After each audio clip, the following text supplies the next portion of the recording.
been here for years. Aggressive. Well, somebody's got to. We are in an aggressive mood today. I'm not A little bit. I'm not in the greatest of moods. You're kind of sassy. I'm a little. I got my energy popping today. It's all good. I was anticipating this week, so. Yeah. Just, a couple things to talk about. Golf, here and there. cricket. Yeah. We're going all over all the majors. WBC. We got our bowling expert in the back, too, so we're going to touch on that. Bowling, for sure. Who do you like this week? Oh, you don't? Oh, we don't have it hooked up. God, TJ. All right, that's okay. I'm missing on my points today, man. I'm all over the place. It's okay. TJ barely wants to talk anyway, so we'll just explain to people. TJ said he doesn't have a microphone. TJ says to watch Unpack with the Neck tomorrow at 3 p.m. for another exciting edition where we open up some amazing cards. We're going old school. Are we going old school? Yeah, we went new school last week. Oh, yeah, that's right. We did go new school last week. We're going old school. Absolutely. That being said, we do's have a lot to talk about. That we do's. Some kind of free agency thing kind of started today. Is that what that was? Some organization called the National Football League. And I thought my phone was blowing up for no reason. We have to talk about the local guys, them Chicago Bears. Yep. Pulled a little something. Yeah, they did all right. And we're going to get into a little bracketology. Probably go over the first round matchups. I mean, it's that time. I won't give out all my trade secrets yet. And then, of course, you have the greatest segment in all of entertainment. You're Killing Me, Smalls, where we get to rant, rave, and just go blah, blah, blah, all over the place. If you have a You're Killing Me, Smalls, hit us up on Facebook, Twitter, Instagram at BlowTWhistle1. That's BLOWTWHISTLE1. You could also hit us up on our email. That's blowtwhistleradio@gmail.com. You can also hit us up in our Twitch or YouTube streams that neither one of us have our computers up here. So yeah, we'll leave it up to TJ. Yeah. Other than that, my name's David Double D Dykstra. This is my boy Andrew Pepe Valentin. Whoa. And we're missing somebody. But because he's doing something very important. What? He's back under the table. Yeah. I just didn't want to let people know. Kicking the table again. We've got PETA after us. And I don't know why. I mean, I'll let you take that one. I mean, the tripod could be listed as an endangered species. It's waiting for that. I mean, some people do call it a python. That's true. It hisses. We've heard it. Not pleasant. No. All right, well, let's get to the big news in the NFL. Let's do it. The Bears have officially traded away their number one pick to the Carolina Panthers, ladies and gentlemen. For me, unbelievably brilliant move by Poles. You basically skinned a panther. That's one way to put it. I'm being honest here. Yeah. You swap picks, first-round picks this year, so now the Bears sit at number 9. Yep. They also got the 2023 number 60, the 61st pick. Yes. Which is the second-round pick. Second-round pick. Mm-hmm. You get the number 1 pick next year, which, if things keep going the way they're going for Carolina, could be pretty nice. Yes, it could. Which, I mean, could create a conundrum. We'll get into that here in a second. And then in 2025, you got a second round from them. And you got yourself a wide receiver. His name be DJ Moore. Yeah, absolutely. That being said, Andrew, what would you grade this trade? Oh, I think you have to give it. I think you have to give it like at least an A. I don't know if you can go A+, but I would at least give it an A. We have to wait and see what those picks actually bring in. Exactly. If they bring in A+ talent, then it's going to be an A+. Yeah. I would say I would give this an A trade for the Bears. If you're going to put a grade on it, I'd give it an A. And to me, keeping the number 1 pick, taking Will Anderson Jr., that would have been a nice That would have been a nice pick, obviously, if that was the way they were going to head, and all signs point to him being the kind of player that the Bears maybe would want. But it seemed like Poles was pretty aggressive in wanting to make that trade and wanting to make that move. Tyler was up here last week saying that he wanted to get a 24 and 25 pick. Well, I think he pulled off maybe an even better deal because you still get picks in the next 2 years. It's not a first and 25, but it's a second-round pick, which could still be something if it's a high enough second-round pick. And you get their number one receiver, DJ Moore, which, I mean, I would argue to say he's in the top 15 receivers in the league. The man's had over 1,000 yards with like 10 different quarterbacks at this point. I'd put it top 20. Yeah, he's Definitely he's top in the 20. higher Top percentile of 15's receivers. Pushing it, maybe. I mean, listen, the guy's had 1,000 receivers with guys like Baker Mayfield, Sam Darnold, Cam Newton, Kyle Allen, PJ Walker. He's done it with different quarterbacks. quarterbacks. Talk bad about I'm just PJ saying, Walker. he's done it with a lot of different quarterbacks, and he's done really well with it. Right now, is he scoring a ton of touchdowns? Not really. But when you don't have He's not the that guy, quarterback, no, I mean, when you don't have the quarterback being able to launch you the ball, it's not going to be that easy. He started as a one-trick pony. He's now become a really solid receiving option. His route running could be a little bit better, but overall, I mean, it's your number one receiver for Justin Fields, a veteran at 25 who's played with a litany of guys. Now he gets a solid, this is the quarterback in place. You think he's going, Jesus? Yes, yeah, absolutely. Well, look, I keep comparing Justin Fields right now to Cam Newton. If this guy's anywhere, and I think he could be better than Cam Newton, so if that's the case, then DJ Moore is probably absolutely going like, oh, I upgraded. I upgraded so badly. Oh. I loved his Twitter response. Yeah. It was just like, what? Yeah, the shocked face. So I love the move. It gives you a weapon. It adds something to that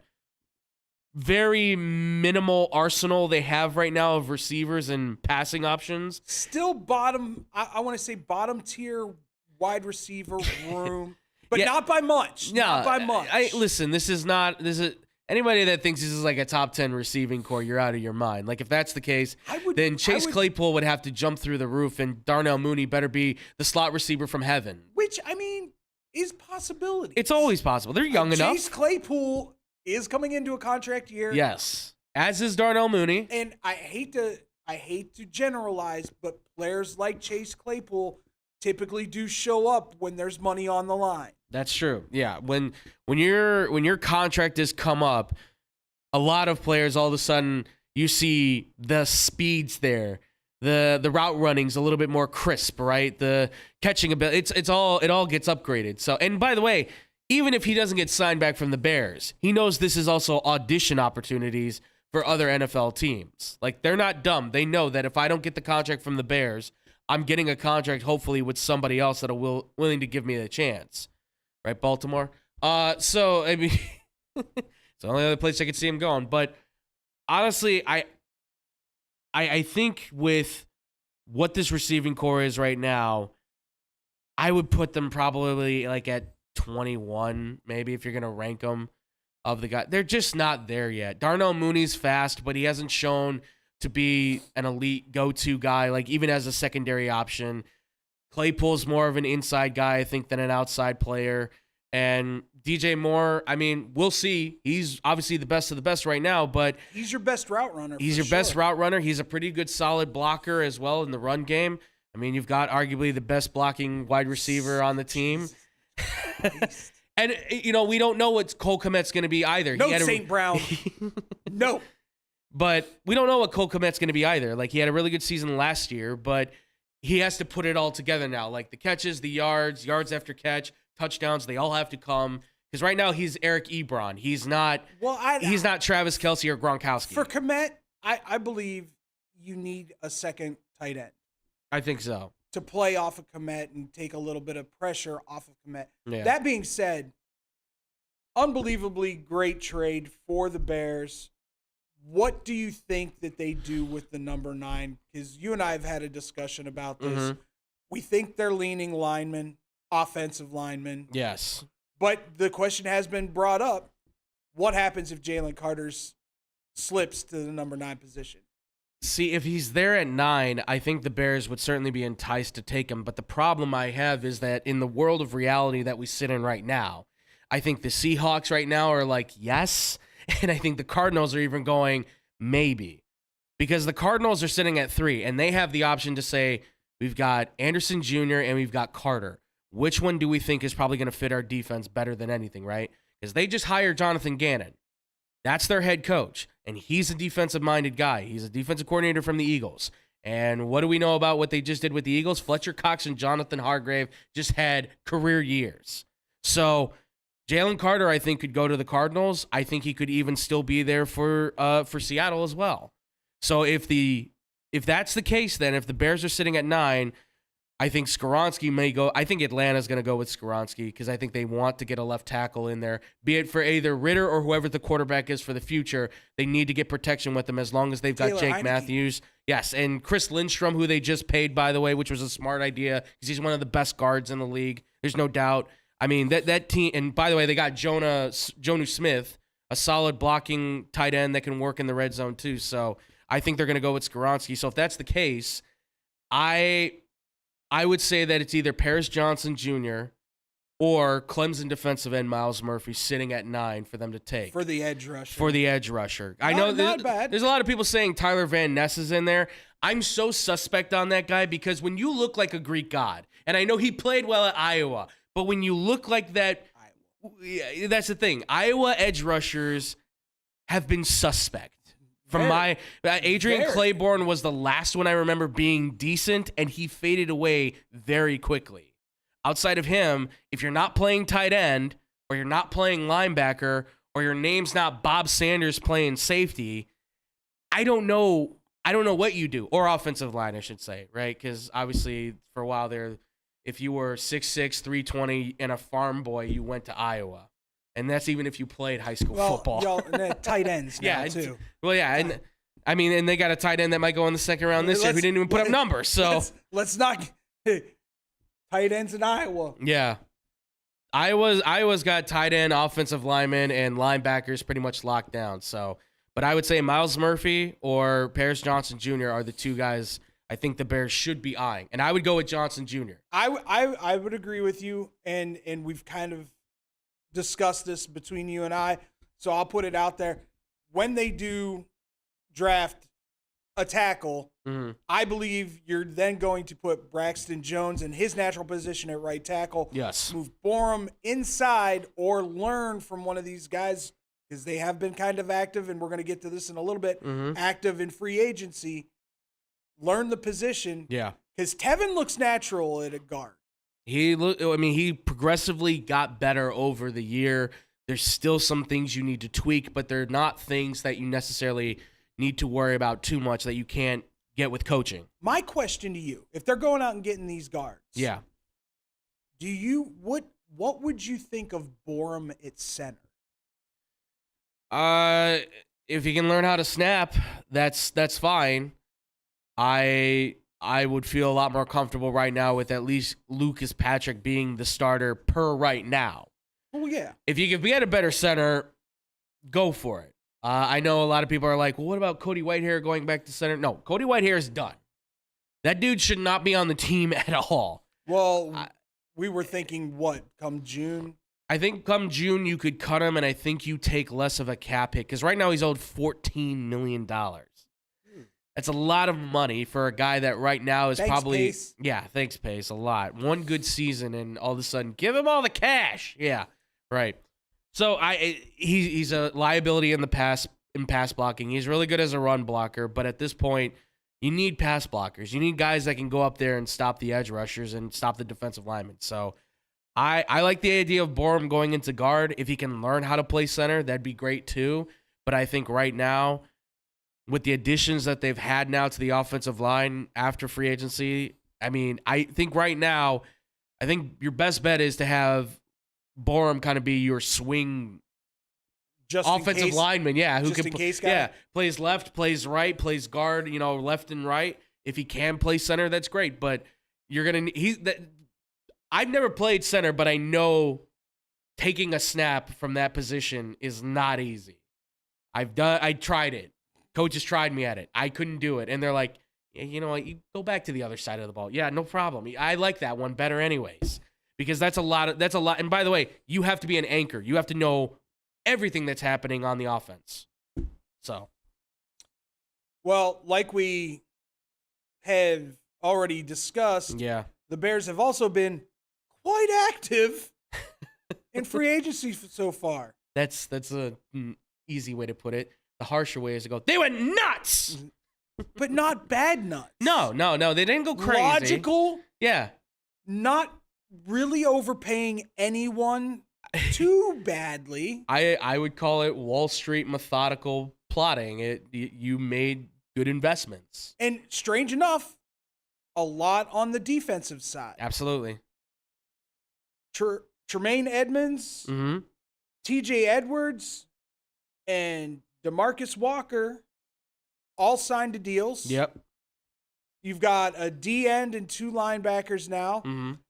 We obviously think Tremaine Edmonds is probably the Will or the Mike. Yeah, well, the beauty of this is that you've got 3 linebackers that gives you all kinds of options and the 3-4 defense.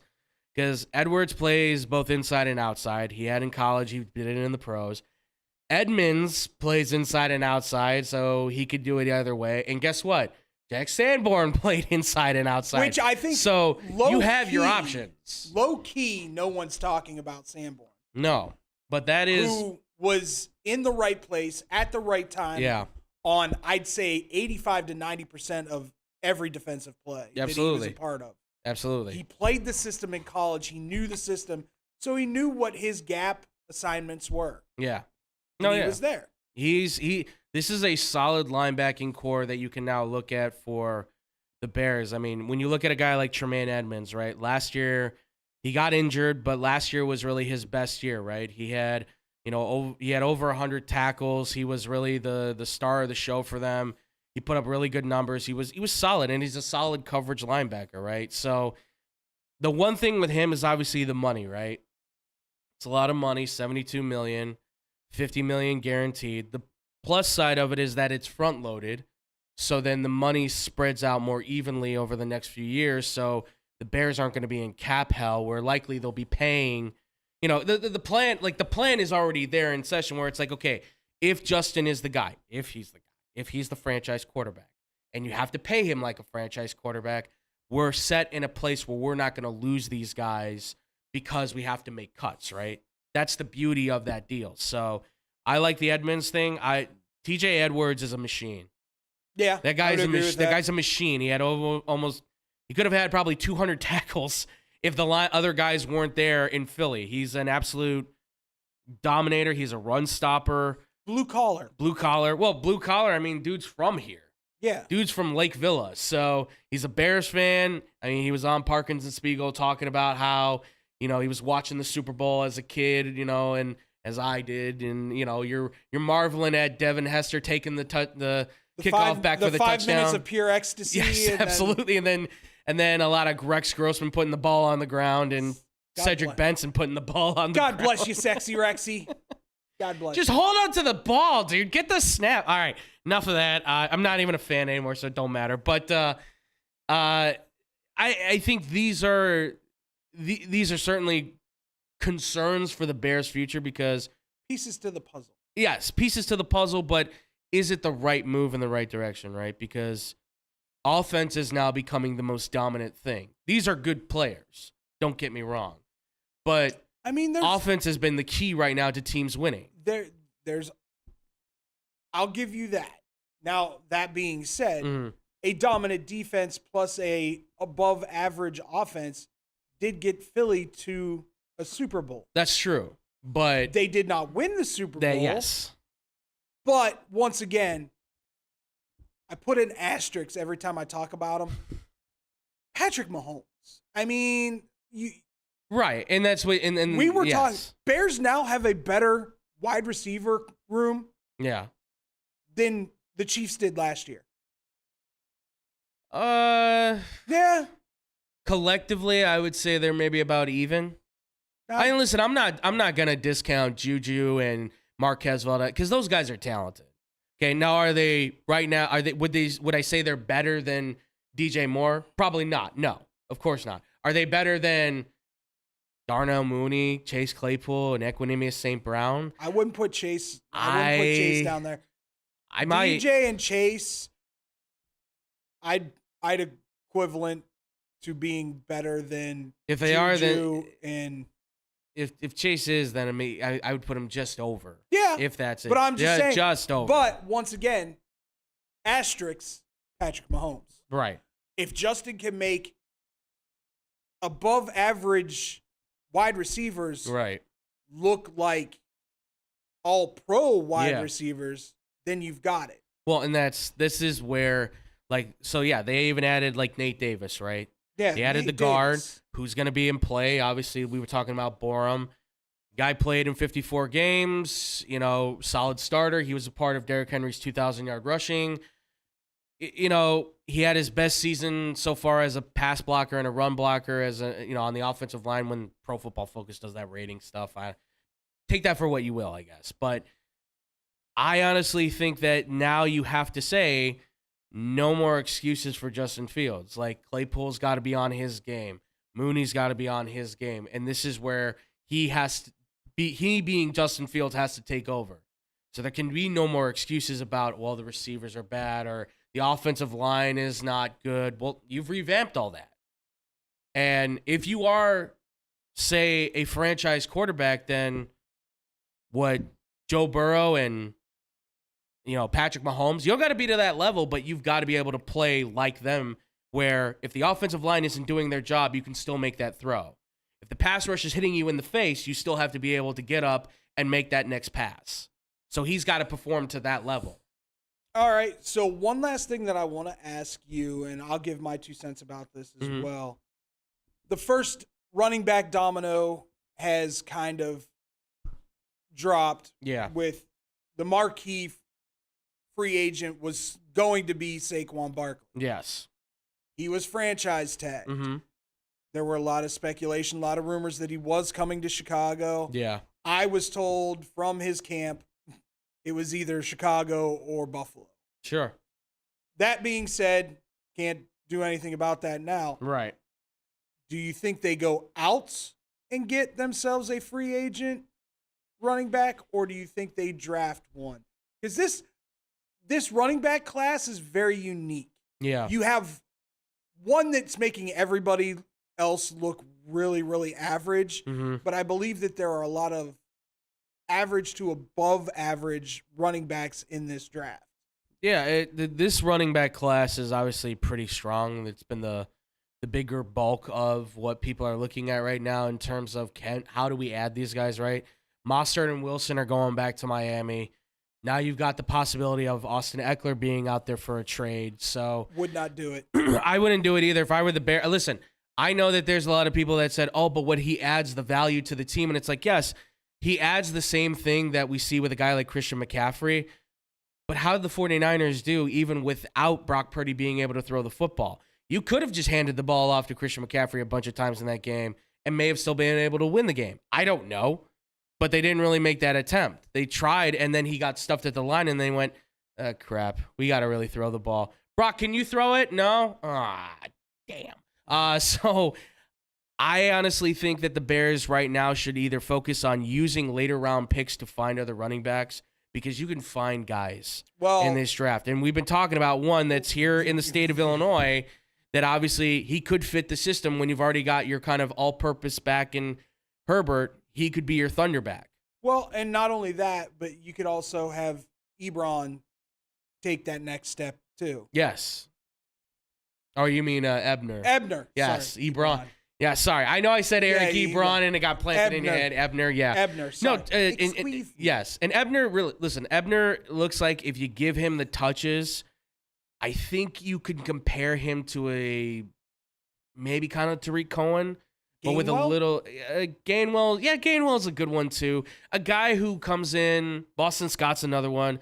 Smaller guy, a little bit more compact, but has power in his legs, can catch the ball, can do a lot of things on special teams. And the guy, by the way, we're referencing to was Chase Brown, for those that don't know. And Chase Brown is a really nice all-around back too. Yeah. A little bit better on the pass catching, maybe work with that, but that could be a 1-2 punch. We've watched him for 3 years develop into a complete running back. Absolutely. And so you put him in the backfield with Herbert.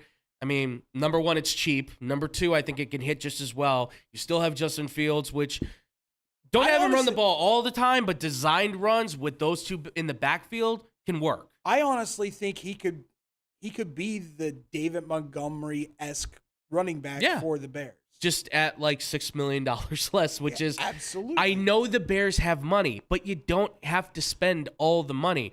Bears fans, I get it. 90-some million are sitting there for cap space. Well, not 90 million. Well, not anymore. I mean, but you don't have to use the other 60 million that's going to be sitting there right now. It's okay to just pace yourself, right? Just because the buffet is in front of you doesn't mean you have to eat everything. You can go back the next day, but it is nice to do that every once in a while.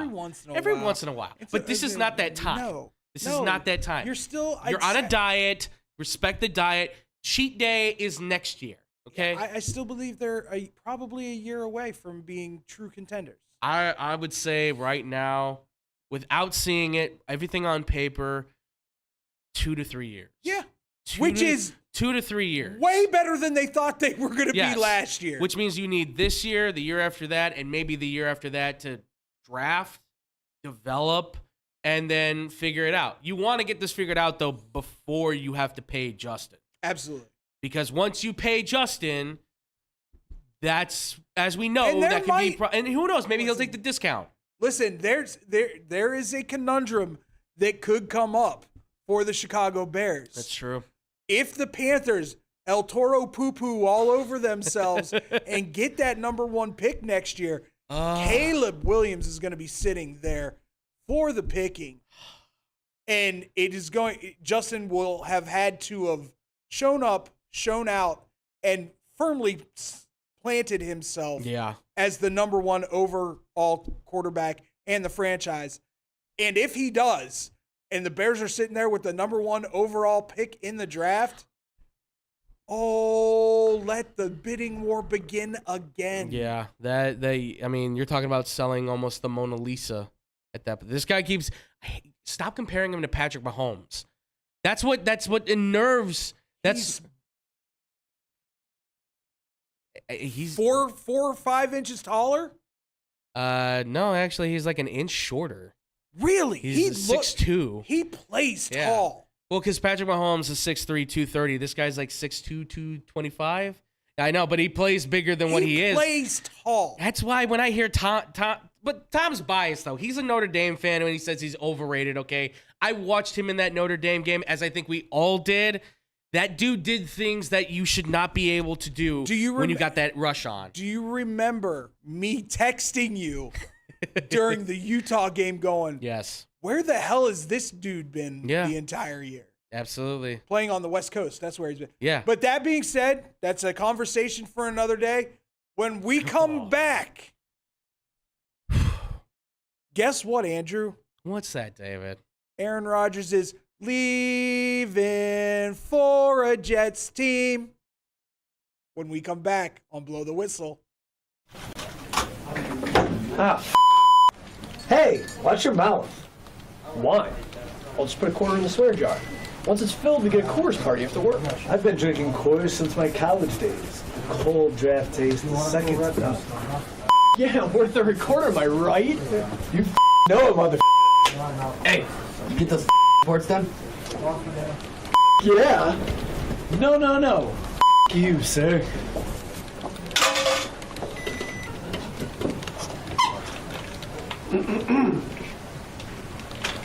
Attention, employees. The staff meeting, scheduled for this evening, will now be held tomorrow early as Who's all?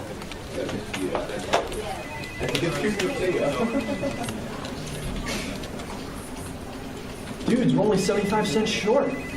Oh, shh. The boss.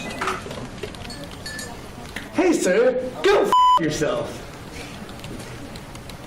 You're fired!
And welcome back to Blow the Whistle, the live stream, straight out of Lombard. We've been here for years.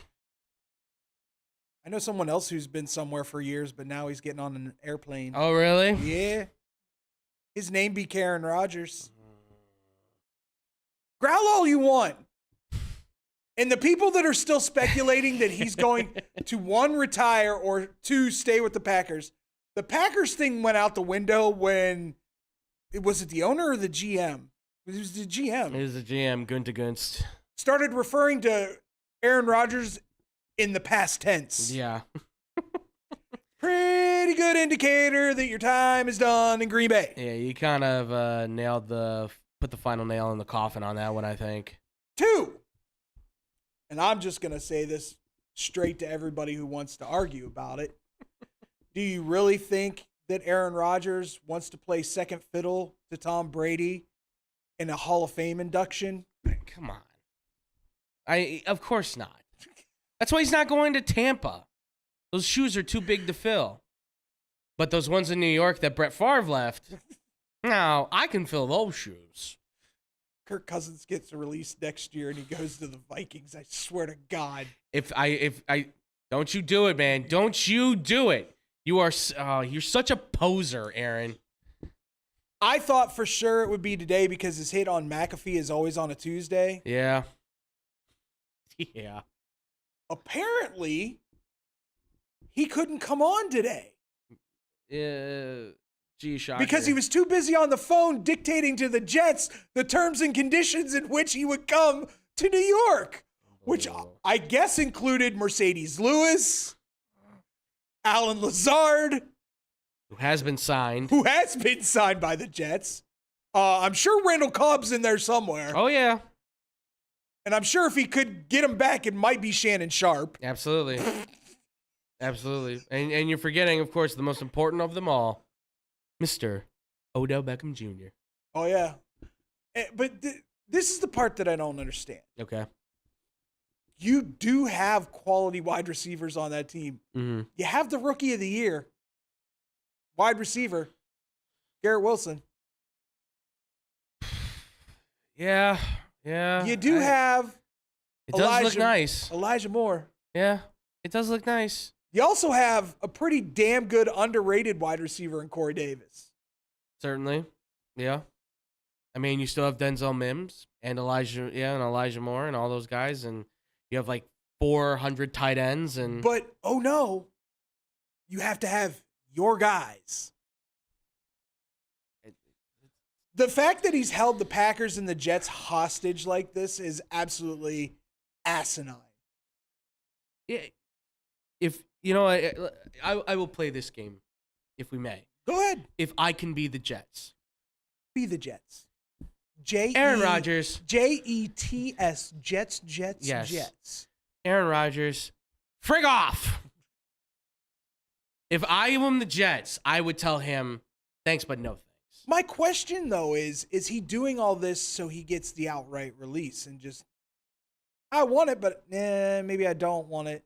Then gets that outright release, and then he can go wherever he wants to go. I think this is him. No, I think this is him trying to pull the I'm Aaron Rodgers, and I know and I want this or I don't go to you kind of thing. Bring on the palm leaves and the grapes. Exactly. I want to be carried around everywhere. And by the way, I don't know if you remember what happened to Caesar. He took a bunch of knives to the back.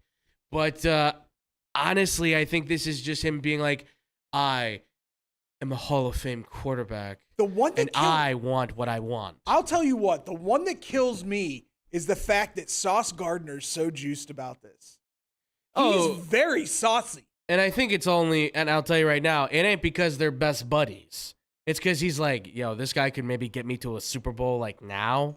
In year 2. Yeah. Like that. Which isn't going to happen. No. Because first off,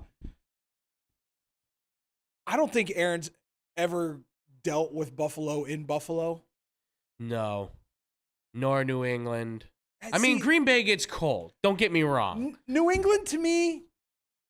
But Buffalo, the New England area, I mean, that wind comes through and it snaps. I mean, it snaps harder than the middle of Green Bay, Wisconsin. Although New England probably will be better this year because they actually do have an O coordinator. Yes. And by the way, have you played in Miami during the summer?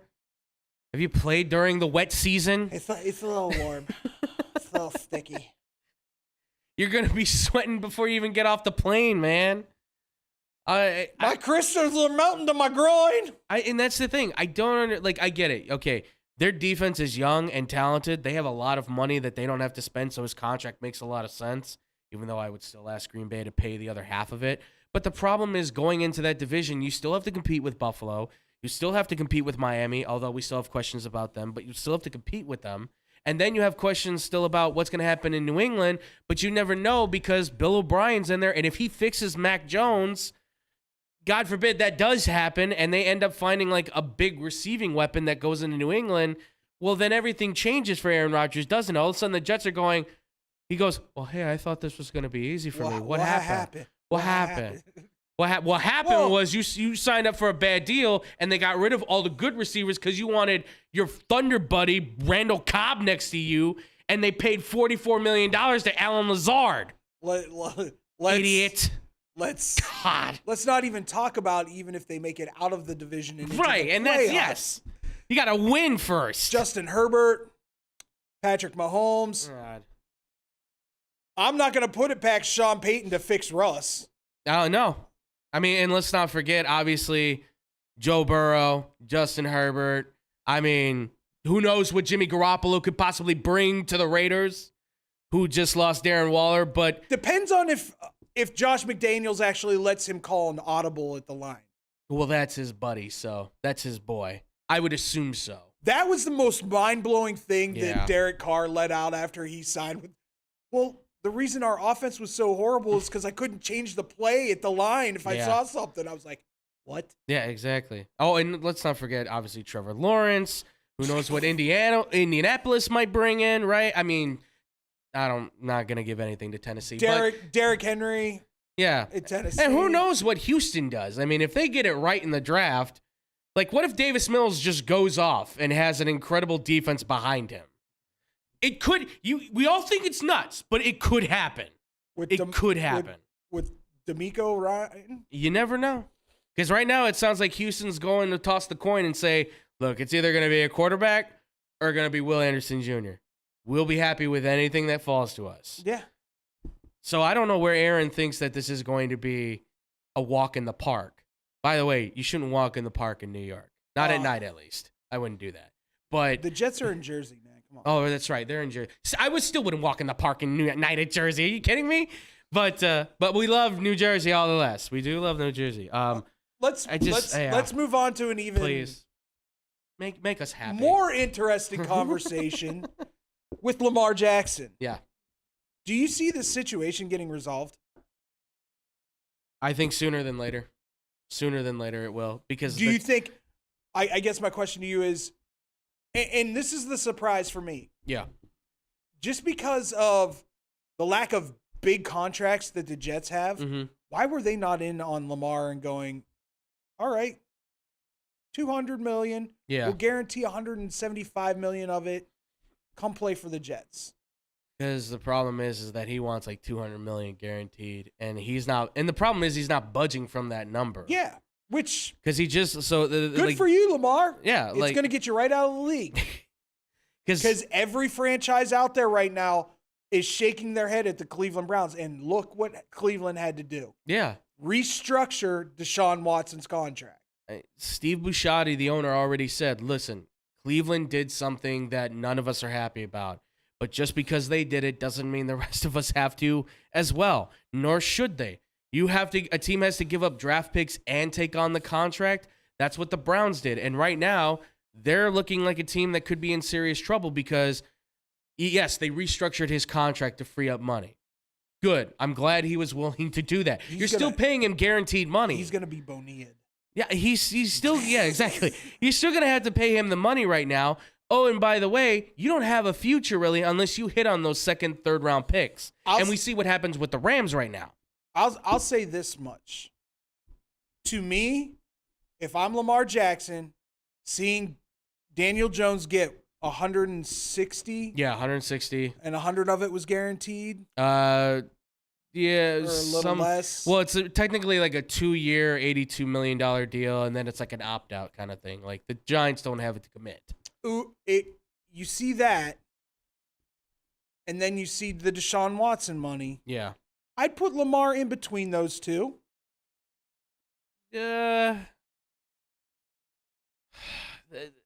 think he's better than Daniel Jones.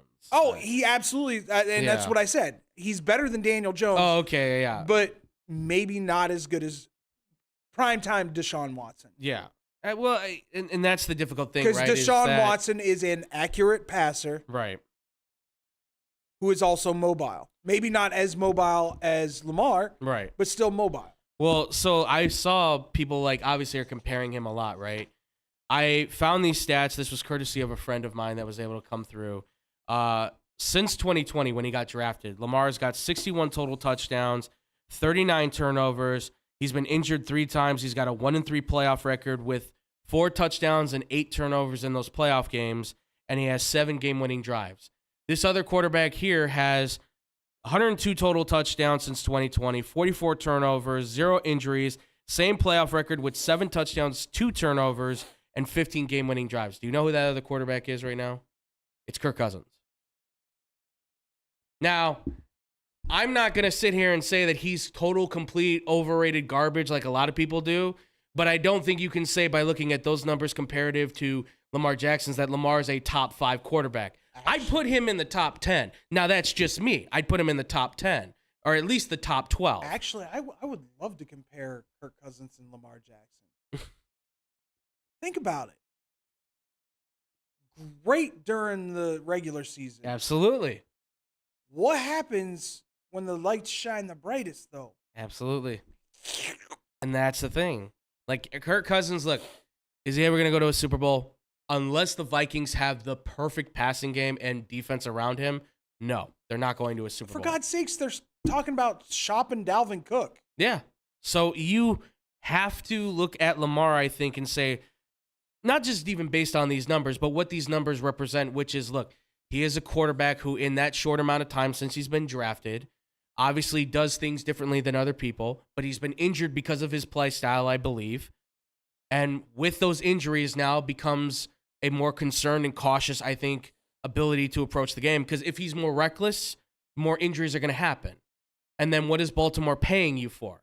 If you pay him 5 years, $230 million, and you don't go to a Super Bowl or touch the AFC Championship like 2-3 times, what's it all for?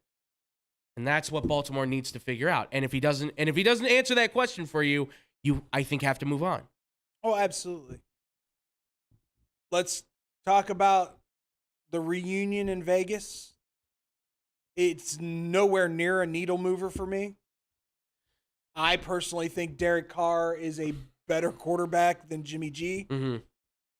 I think it's a downgrade. I would agree with that. And if I'm Devontae Adams, I'm pissed. I'll say this: Jimmy Garoppolo is a bridge quarterback he's the best bridge quarterback, I would say, right now in the NFL. And that's, I think, what the Raiders are looking at him for is Josh McDaniels gets his boy from New England, and they get to draft a new quarterback at some point in the future. So do you believe they go after? Because everything I've heard, they're absolutely and totally in love with Anthony Richardson. Everyone's in love with Anthony Richardson. I'm not. I'm still calling him the new Vince Young. I'm not.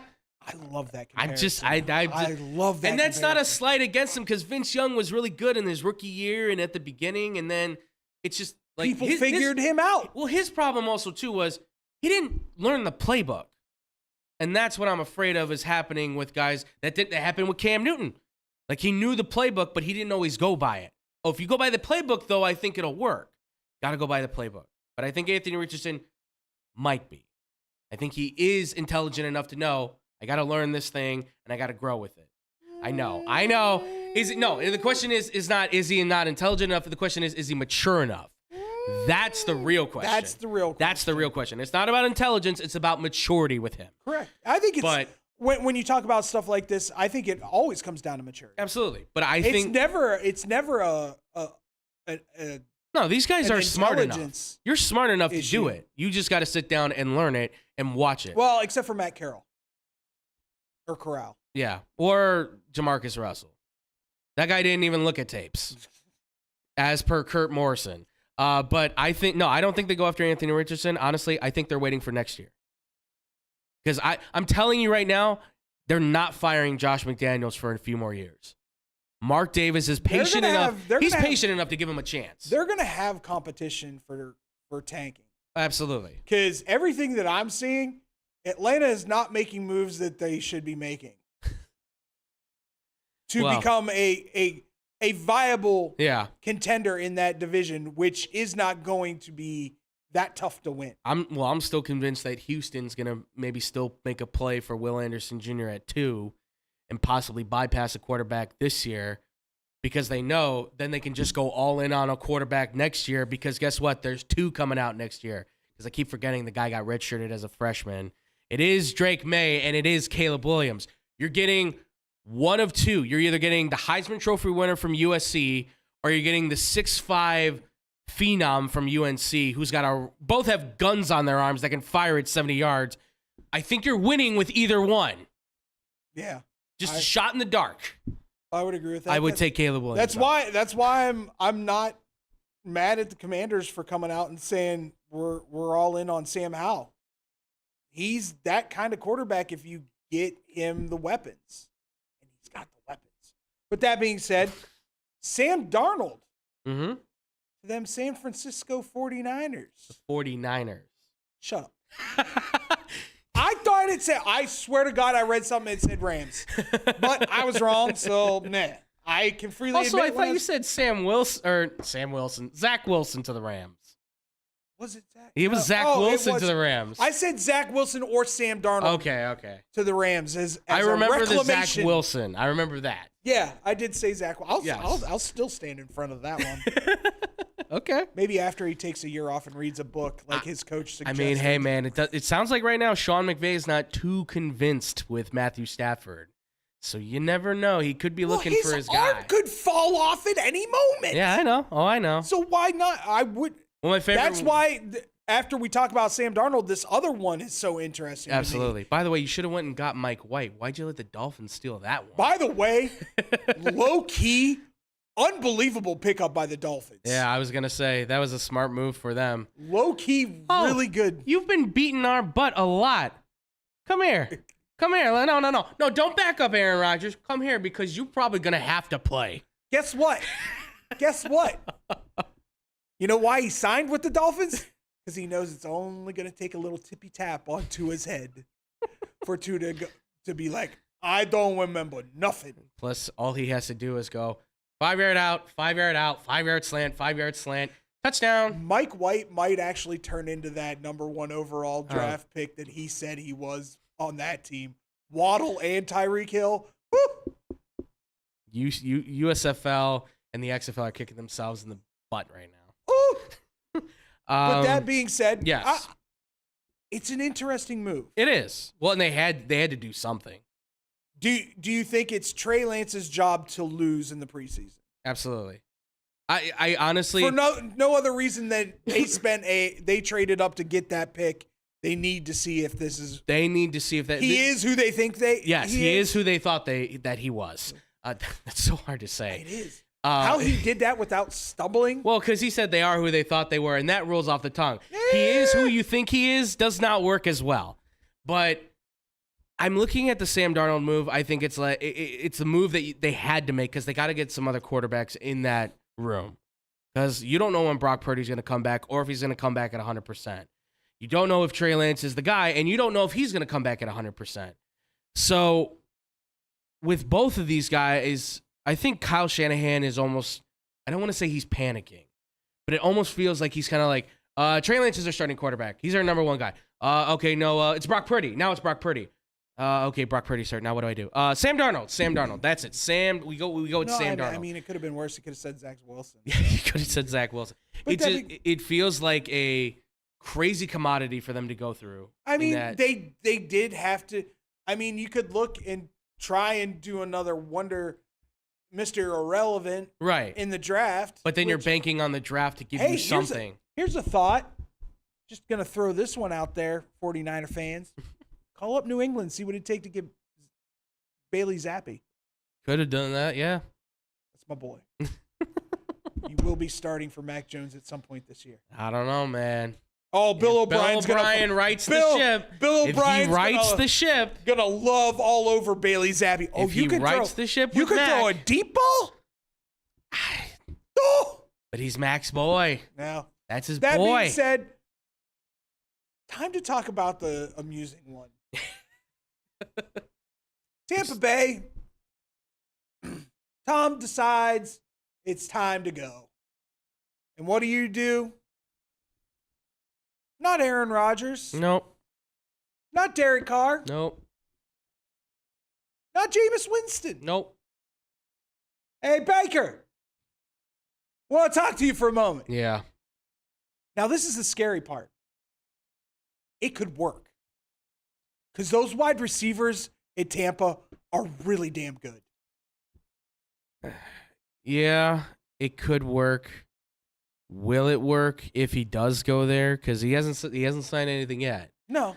But But that's This is their the target. This is the Tampa only. Bay's targeting Baker. They are which the has only to team. has to make Baker feel good. Yes, absolutely. Well, Which or a punch to the ego for Baker is not necessarily a bad thing. no, and that's the thing is that as long as if he's what he was in Los Angeles, which was don't scrum up the media, don't throw guys under the bus, and just do your job, I think he absolutely can work in Tampa Bay. The moment he lets that kind of like, I am dangerous, the moment he lets that start flying is when Mike Evans and Chris Godwin beat the snot out of him. Chris Evans. Chris Evans. Mike Yeah. Godwin's more of the cool temp. He's the can't we all just get along guy?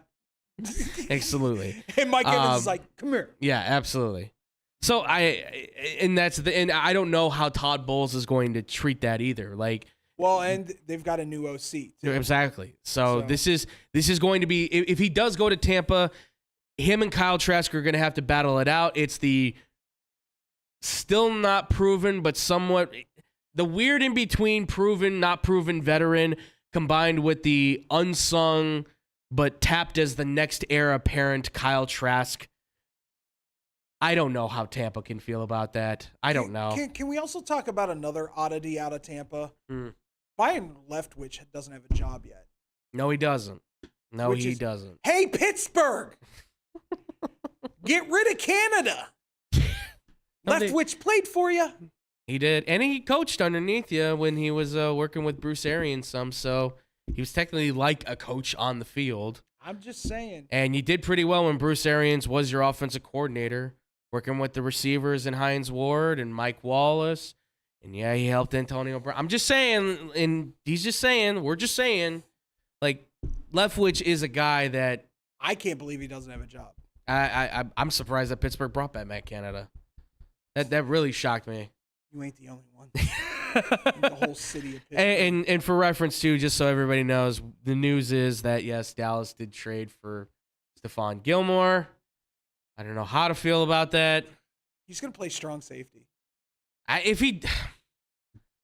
think he'll play corner. He might play safety. I don't know. I don't know what the Dallas Cowboys are doing, and that's part of the problem. They haven't done anything in free agency. This is the only move they've made so far in the offseason that's like actually made like some sort of sense, I guess. The only other thing was they restructured Michael Gallup's contract because they went, oh crap, we're on for a lot of money with this guy who hasn't done anything. Hey, you want to restructure? Cool. It sounds like they're not going to re-sign their tight end. Yeah, Dalton Schultz, which I don't know what you're planning on, dude. I don't know. Jerry, what's going on, man? What are you doing? Luke Musgrove is not going to save your team. Don't care. He would, yeah. The Don't care. The worse Dax looks, the better. Because Sam Howell look better? Is that why? No, I just can't deal with the Cowboy fandom. We're gonna win the Super Bowl this year. Look at how stacked we are. Your defense is stacked. Yeah. And it just got even more stacked. Your defense has no excuses now, unless you have major injuries. Oh, absolutely. Your offense is god-awful. You better hope Tony Pollard comes back 100%. I mean, the excuses for Dak are getting smaller and smaller by every growing year. And for a lot of people, those excuses went out the door like 4 or 5 years ago. So do or die at this point Once for this again, guy. another quarterback that's above average, but shrinks when the pressure is on. And you know what? There's franchise defining and there's franchise defined.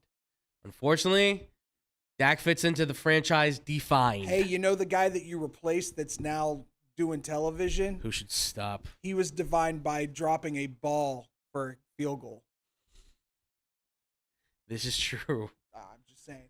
All right, when we come back, we run through our bracketology, ladies and gentlemen. Yes, It's that sir. time. Let the chaos and madness begin. Here on Blow the Whistle, the live stream. The Chicagoland area has a large number of lonely dogs currently filling shelter pens, just waiting to find a family.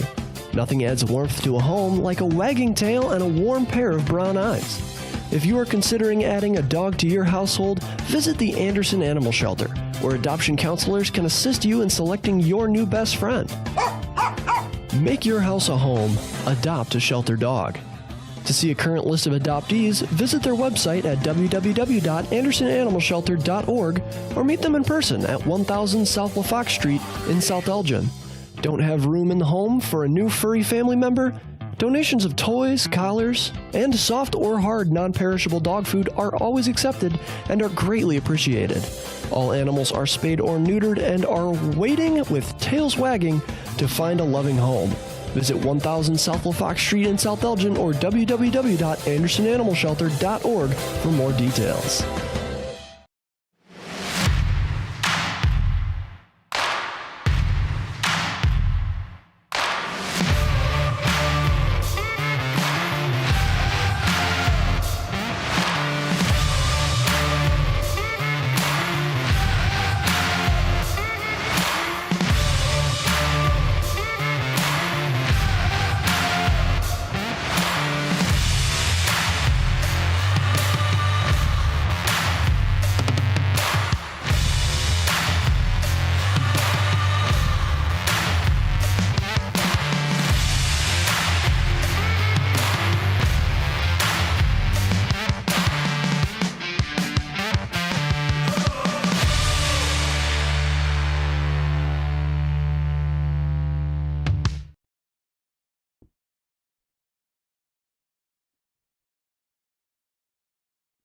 And welcome back to Blow the Whistle, the live stream, straight out of Lombard. We've been in for years.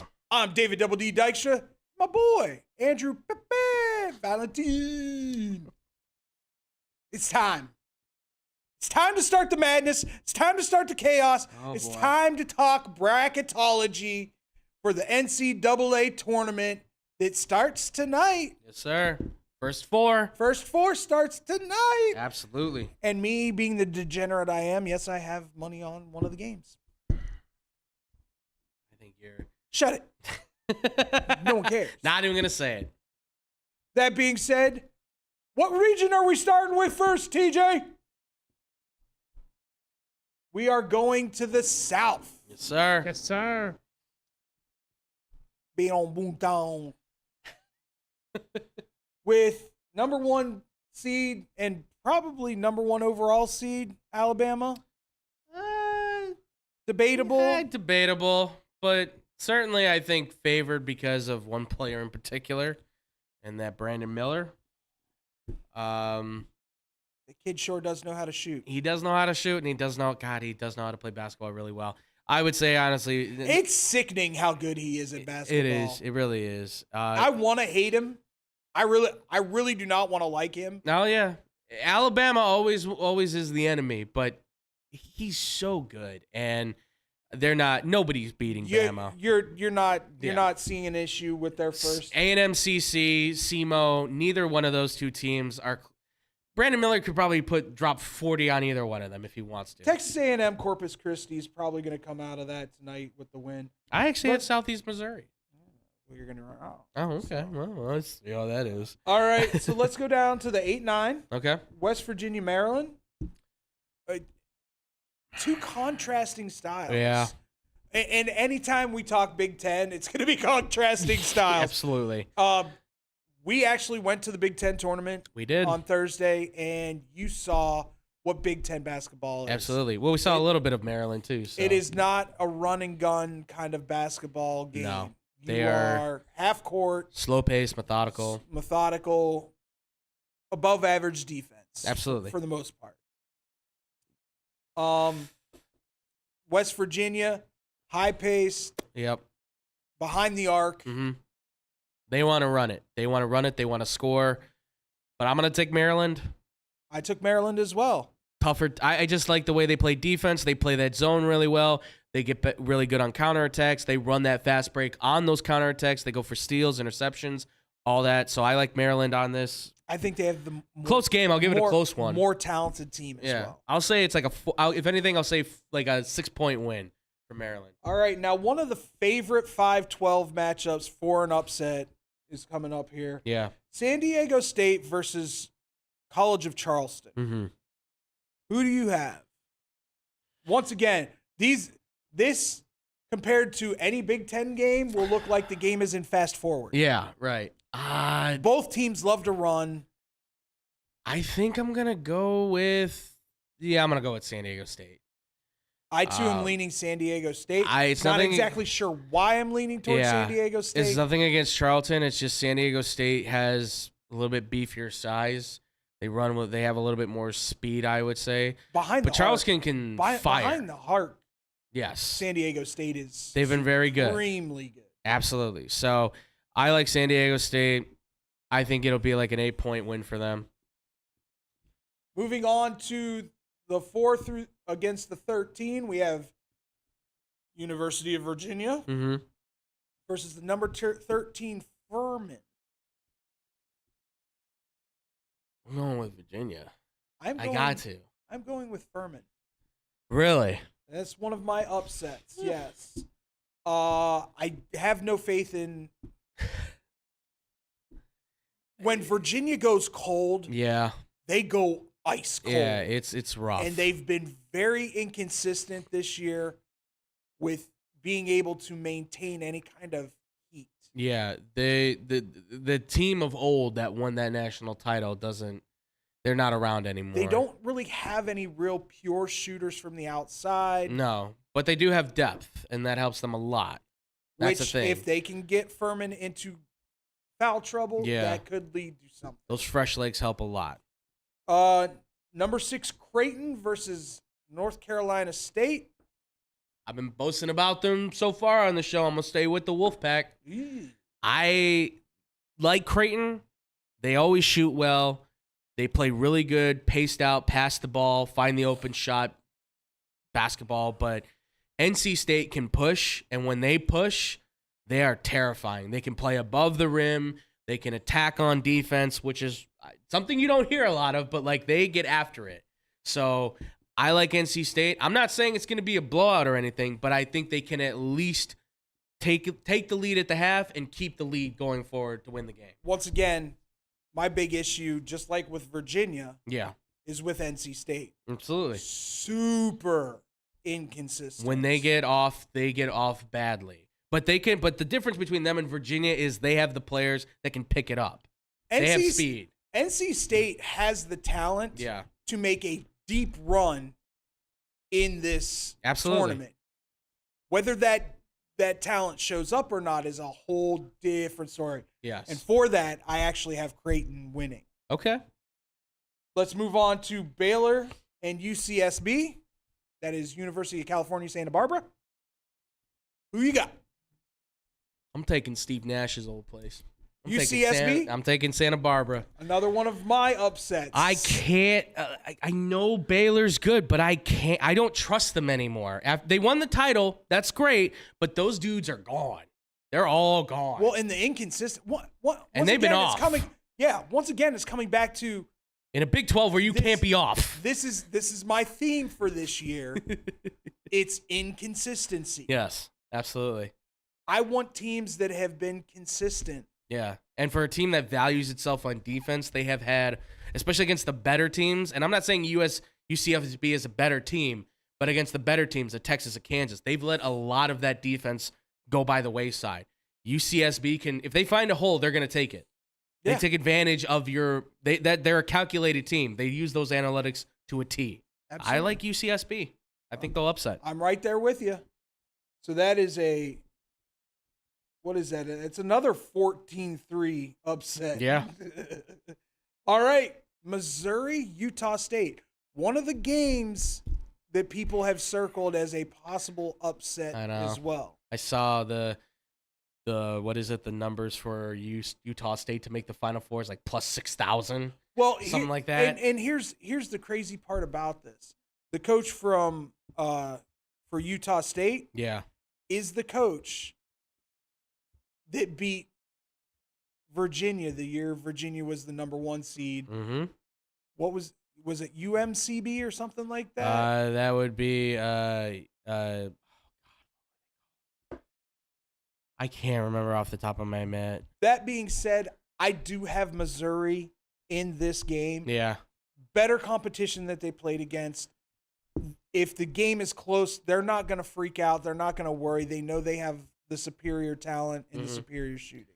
Yeah, I'm in Missouri too. I think Utah State can put in a fight. Oh, yeah. But I think Missouri, they came on at the right time at the end, and they got a good shot to maybe, I think, do some shock in the world stuff here. I honestly believe that. And then finally, 2 versus the 15. We got Arizona versus Princeton. Andrew's laughing because he knows where I'm going with it. I know. But the other thing is, too, is that I know how this can also play out because I know how Princeton can be. They love being world beaters. I'm going to say Arizona, but please, David. I also have Arizona. Okay. I do have Arizona. But I do think that this is a game that comes down to the final minute. Okay. I think Princeton slows down this pace, doesn't let Arizona get their run and gun offense going, and this becomes a half-court game. Okay. Princeton. Yeah. I don't think they win, but it's going to be way closer than anybody thinks. Yeah, absolutely. That one really scares me. If I'm Arizona, don't look past Princeton. No. You can't. Because They will shoot you out of the gym on the mid-range and on the threes. Well, here's the crazy thing about it. Princeton had lost to Yale twice this year. Yes. By 10. It comes to the Ivy League tournament, they beat Yale by 9. Yeah. So they're on a little bit of a heater right now. Oh, yeah, and they're feeling it, too, so. Next bracket, please. Heading out east. East side in a deluxe apartment in the sky. All right, we got Purdue versus the winner of Texas Southern and Fairleigh Dickinson, right? Absolutely. By the way, I was going to do it for You're Killing Me Smalls, but since they're already up there, shout out to Texas Southern for having a 14-20 record, but making it into the tournament, man. That is what's up. Way to win your championship there, boys. Oh, yeah, absolutely. So Purdue is going to probably mop the floor with whatever team is coming out of this, and I think it's going to be Fairleigh Dickinson. Zach Edey's going to score 130. I think he could have 20 rebounds in this thing. Maybe 30. He's going to put up Dwight Howard numbers. Yeah, absolutely. In Japan, just cooking, man. He's the only guy who made the All-American team as a unanimous pick. Now, Well, I mean, take that for what you will, but geez, man. There's a lot to be said. And I even said this to you. I was like, he's not like your regular 7'4" guy. No. He knows how to he's not. block out. He's not just using his height to use his height. Yeah. I can outreach you. Ha, ha, ha. That dude I don't know. He boxes out. I don't know his history, but he definitely started off as 6'5" and grew to 7'4". There's no way. He plays too consistently like every other position, a forward, a guard. And he's got a hook shot. Yeah, he does. He does. There's a big man with a hook shot that actually uses it. He's the most graceful 290-pound postman I've ever seen in college basketball, probably in the last 10, 15 years. And there are not many of them like that. No. You don't get that big, and then most of those guys are meandering in. This guy's coming in, he's just touch. It's Tim Duncan all over again. Yeah, yeah. So we both have Purdue going. Yep. Memphis, Florida Atlantic is a very interesting game. Is it going to be the Memphis from the first half of the year? Yeah. Or is it the Memphis that just straight up went, hey, Houston, gotcha? Yeah. I'm going to say Memphis, but I don't feel good about it. I don't think anybody who says Memphis at this point in time Don't feel good against about it. Florida Atlantic is feeling good about the pick. Florida Atlantic just plays really good. really good, really fast, good defense. That's been their thing. They shut down teams. So I say Memphis, but I don't feel good about it. I don't like it. I'm going with Memphis as well. Exactly. First 5-12, Duke versus Oral Roberts. I'm taking Duke.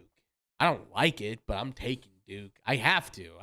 Filipowski is a power. Like it. I don't like it, but I have to because my team's not in it. Filipowski has, over the last month, He's gotten progressively better. looked like more he's and more. figured out the college basketball Oh, game. absolutely. And gone, ooh. Yeah, I'm 7 feet. I'm 250. I'm bigger and stronger than most other guys. I think I can handle this. I'll keep Roach on the outside. Whitehead will be on the outside. I'll dominate inside. Not many people notice this, though. Since they've put Proctor at point Yeah. and moved Roach over to shooting guard, Mm-hmm. that team's been completely different. Oh, yeah. You've got a guy who can take the point and run it up the middle, and then you've got the guy on the outside who can shoot or he can drive to the corner. It's a system that works. And guess what? It's Krzyzewski's system. So it's going to work. Duh. It's John Shire's system. It's John Shire's system adopted from Mike Krzyzewski. You don't get his system without Krzyzewski. I'm sorry. It doesn't happen. Man was coached by him as a player, came in as an assistant. I'll say this much. I think the game is going to be much closer than people think it's going to be. Could be. Oral Roberts is a phenomenal team. They play hard. Senior and they're going to want to driven, upset. deep. They've got talent there. But Duke's better. Moving on to Tennessee, Louisiana. Oh, Tennessee. Why? I'm picking Tennessee. But I'm not going to put it past Louisiana Lafayette to possibly show up. Raging Cajuns. You're going to go with Lafayette? I'm going with Louisiana. No longer Lafayette, just Louisiana. That's right. They are just Louisiana. University of Louisiana. You'll always be L&L to me, my friends. And you know why I'm taking Louisiana? Because they got good shrimp. Tennessee is inconsistent. The word of the day is inconsistent, folks. Their defense has gone away. Yeah. Which is what they prided themselves on in the first half of the year. Absolutely. They've had issues ever since. So, for me, it's Louisiana. Interesting 6-11 matchup here. Kentucky versus Providence. This game's going to give me angina. I took Kentucky. Now, I take Kentucky knowing that Providence has a bone to pick with them because whenever they play the Blue Bloods, they like to be like, oh, yeah, we're over here on the East Coast too. So I'll say Kentucky, but I'm only going to say by like 2 or by like a basket or 2. I got Kentucky as well. I think the Blue Blood shines through. It's Calipari. Like, he knows this area. And I believe the Providence head coach is one of the front runners for the Georgetown position. I believe so. I know that Georgia Tech just hired the assistant, Damon Stoudemire, from Boston, which... Completely different Damon Stoudemire or the Damon Stoudemire I think I know? Is it the Damon Stoudemire that everybody knows? Possibly. I don't know his background completely off the top of my head. Oh, then it isn't the former basketball player. You mean you're thinking about Amari? No, there's a... Or Damon Stoudemire? Oh, Damon Stoudemire. Yeah. Okay. Mighty Mouse. Yeah, no, that's him. It's Mighty Mouse? I'm pretty sure that's him in Boston. Yeah. No. Yeah, I'm pretty sure. They took the... Because I read it and I went... I'll look That I'll sounds look it up familiar. really quick. But anyway, let's move on to Kansas State, Montana State. Do we really need to dissect this one? Kansas State, man. Kansas State. Nothing against Montana State. No. It's just Kansas State is just a higher power in this one. 7-10 game. This one, I think, is going to be the game of the bracket. This is going to be interesting. Michigan State, USC. I'm taking USC. Me too. Problem is that it's Tom Izzo. And one thing Izzo knows how to do is coach in the tournament. Win in the tournaments. He does know how to get those W's when they count. But I think this is a different USC team. I think this is one that can show out. So I'm gonna take them. Yeah, this is Damon Stoudemire. This is the same one. Yeah. From Arizona. Yeah. Yep, selected by the Toronto Raptors. Top 10 pick. Yeah, that's him. Well, we got another piece of NFL news really quickly. The Colts are cutting Matt Ryan. Really? Come back to Atlanta. Yeah, why not? I honestly, at this point, just retire. I think he wants to do. He wants to do a goodbye tour. I think he wants one more shot. Then go back to Atlanta. Calvin Ridley's gone, but everybody's gone. I've got USC too. They've been that They team just look really good in the Pac-12 Yeah. that has been there, just there all year with the elite of the Pac-12. They can stand with the big boys. God. All right, and Marquette, Vermont. Shaka. Yeah, I'm gonna go with Vermont. That's all I'm gonna say. Shaka. Yeah, no, Marquette's real deal. They're a real deal team. If they don't make preseason top 5 next year, that's a disrespect to them. Which means that they're gonna come back even harder and probably have an undefeated season and go on to the Final Four. I know how this works with Marquette. I know how they're like, oh, disrespect us, will you? Watch us run the Big East. All right, over under on how many times they showed Dwayne Wade at the Marquette game. Is he gonna be there for the first game? I would almost guarantee it. He ain't got nothing going on. He's retired. Over under on it. I'm gonna go 5. Okay. 5 times. All right. With I'll even throw this in as a little juicer with a after game interview. After game on court interview if they win that game. All right. Where are we going next, TJ? Let's head out to the Midwest. It's the Midwest. It's the field of corn, the corn of fields. Woohoo! Houston versus Northern Kentucky. Do we really need to discuss? Houston is amazing. They won every major award in their conference for every player. But they do have a little bit of an issue. They do. Sasser is down. Yes. He's hurting. Groin or thigh? They haven't really said. I think it's his groin. But he even said, he's like, I'm not missing nothing. So you can say that. But trying to jump on a groin is a whole different story. Well, in all fairness, that's what you pay strippers for. that man doesn't really have to jump. That's pretty good. But that man doesn't really have to jump because he just has to do a little Steph Curry, and that ball just flies in, man. How'd that go again? That team is so good. They are. Damn, they're good. Iowa, Auburn. Listen, I cannot put any faith into Iowa after what we watched. Not after what we watched. On Thursday. Not after that. That was garbage. 36% shooting, really. It was like 22% from 3. I'm taking Auburn, and I'm taking Auburn by like 20. I'm taking a stack. I got no faith in Iowa. I'm not going to take a stack, but I'll say they'll win. I'm taking the stack of 20s. Miami of Florida versus Drake. I'm taking Miami. Drake will put up a fight, but Miami's got it. I'm taking Drake, and here's the reason why. Okay. Miami's defense is not good. No.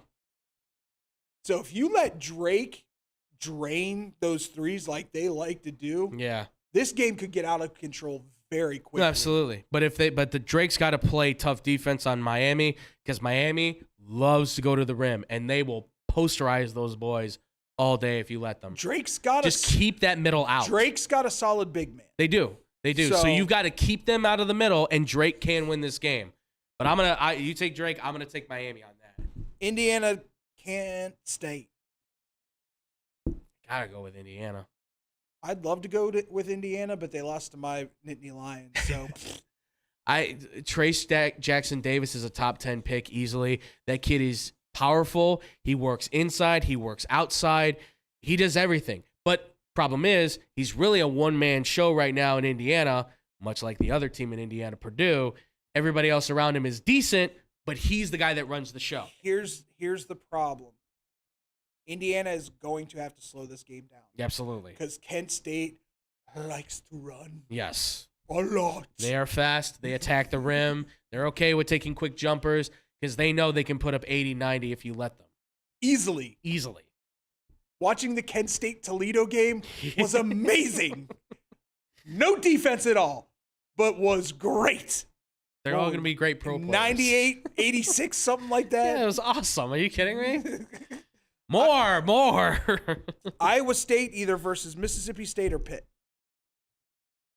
I want to say this is an upset for me, and I know I was goating about Iowa State in the tournament.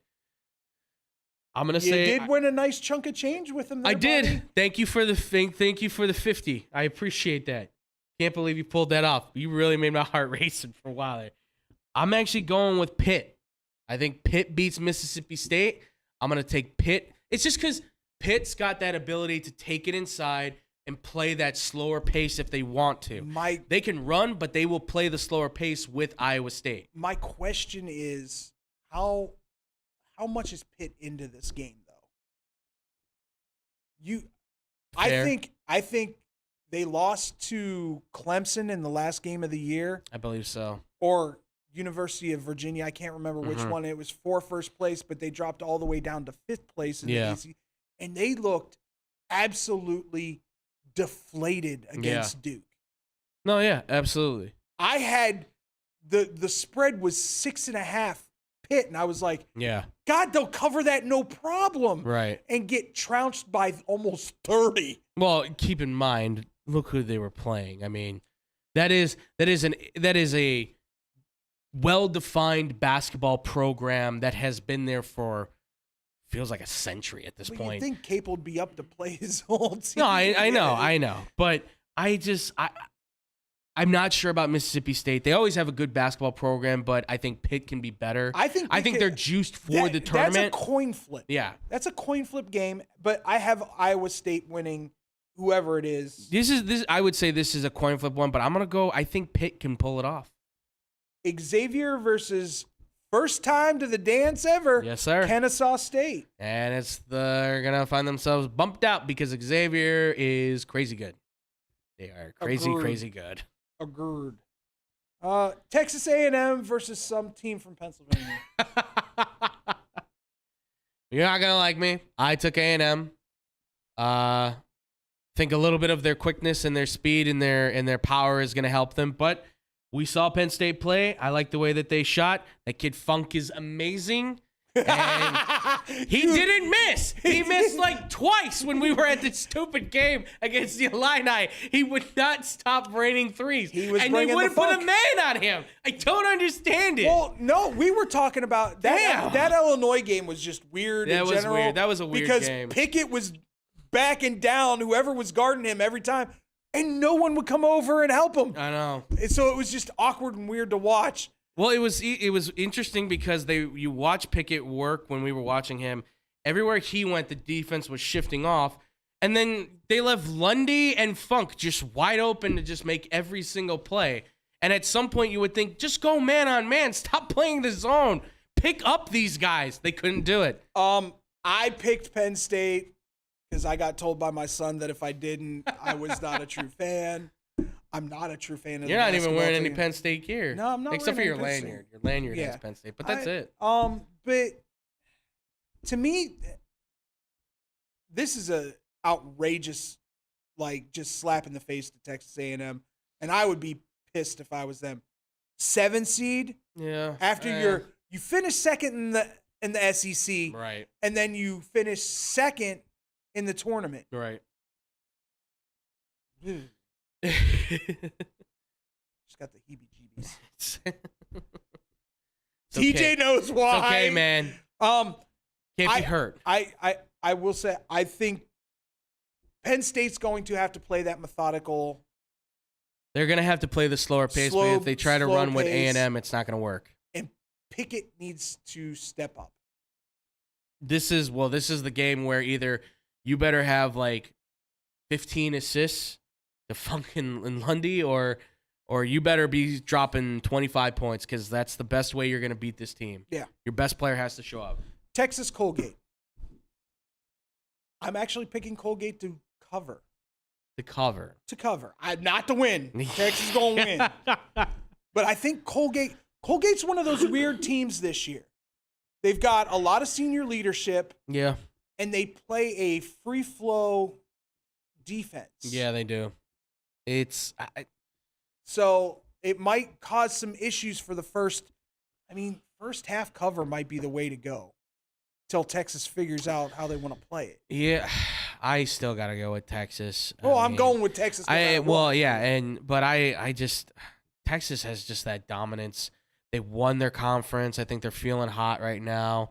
They played really good basketball. If they're playing as good as their ability shows, yeah, there's not a team in the NCAA they can't beat. Absolutely, and they played tooth and nail. We'll bite the you know what out of you kind of basket. They're tough.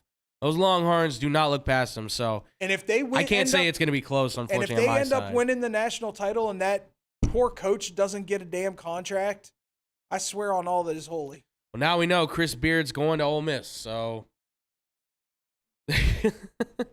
this will be an interesting one, that's for sure. You and Lane Kiffin under the same roof. That's kind of scary.